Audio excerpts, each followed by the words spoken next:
A la segona meitat del segle XI de l'era cristiana, en un llogarret indeterminat de la geografia comtal, a la segona meitat del segle XI de l'era cristiana, en un indret de la geografia comtal cap a la part del Pirineu, vora els serrats i arran del mar. A la segona meitat del segle XI de l'era cristiana, cap a la part del Pirineu, vora els serrats i arran del mar. Cap a la part del Pirineu, vora els serrats i arran del mar, sobre una plana riallera, es va portar.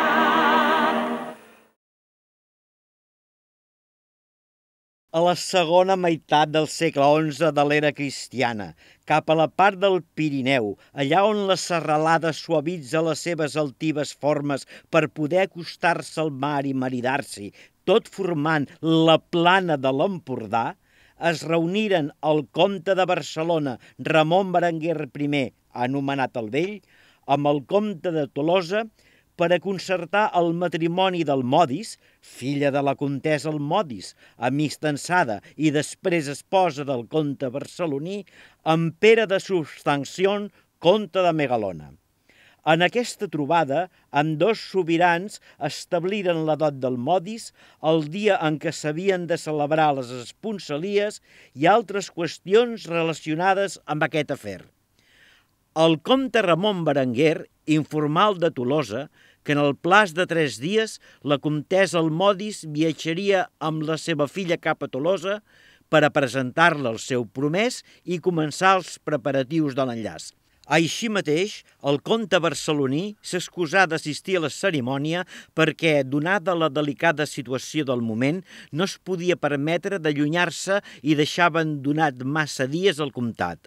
Els exèrcits sarraïns, enviats des de Còrdova, i els dels reietons de Saragossa i Lleida pressionaven constantment les fronteres, amb un agosarament tan fora mida que els acostava massa sovint fins a un tret de ballesta de les muralles de Barcelona.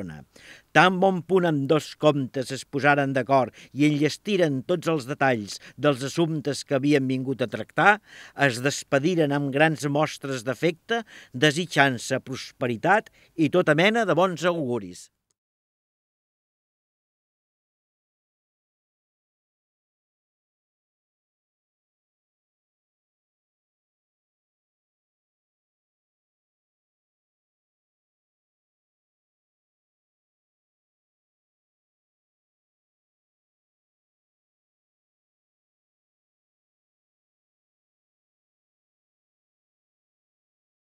Déu-te-guard, Roderic.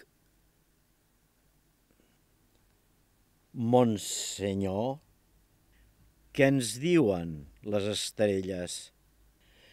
Si ho sabés, Monsenyor, seria l'home més savi de la terra.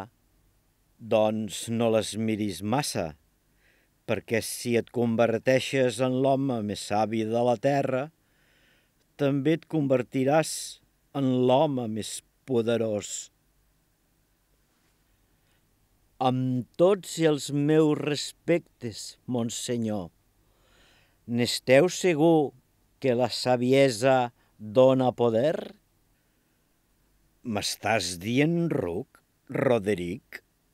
La deessa Isis me'n guardi, Monsenyor.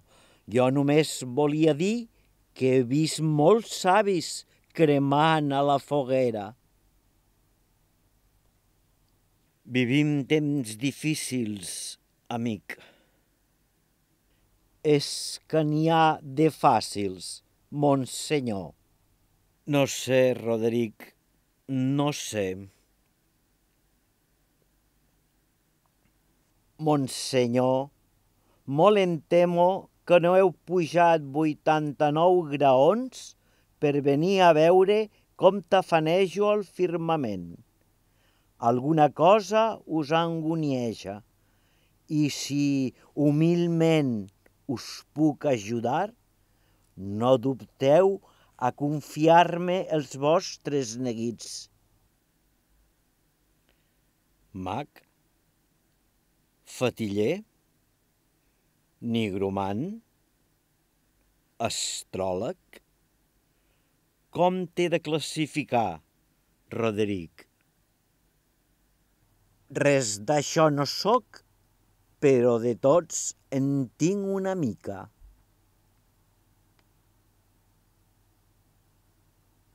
Vull que consultis la pedra. Però Ciris, monsenyor, us ho suplico, no em demaneu això.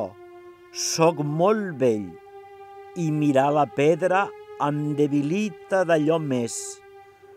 No sé si ho podré resistir una altra vegada. Roderic, amic, no t'ho demanaria si no fos per una causa extrema. No puc dormir, i no puc dormir perquè no vull dormir. Tinc malsons, uns malsons espantosos que m'anuncien una gran malvestat. I tinc por, Roderic, molta por. Destapa la pedra. Serà la darrera vegada que t'ho demano. Monsenyor, no podríem fer algun altre tipus de sortilegi? Mostra la pedra, Roderic. El comte t'ho mana.